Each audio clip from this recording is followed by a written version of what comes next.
Start by including the standard input-output library. Hashtag includes stio. Declare the main function. Void main. Define two integer arrays, a and b, each with 5 elements, and an integer variable I. Int a5, b5, I. Prompt the user with the message. Enter 5 values. Printf. Enter a value \n.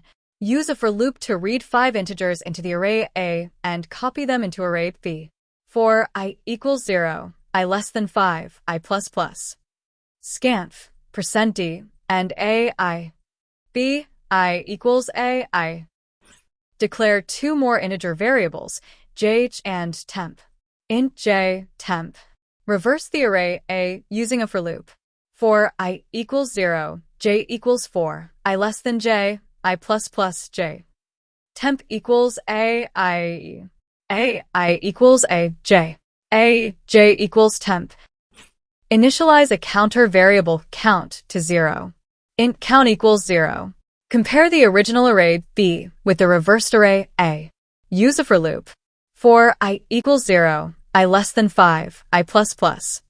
If any element does not match, increment count and exit the loop. If AI equals B, I. Count plus plus. Break. If count is still 0, print palindrome. If count equals 0, printf palindrome. Otherwise, print not palindrome. Else, printf not palindrome.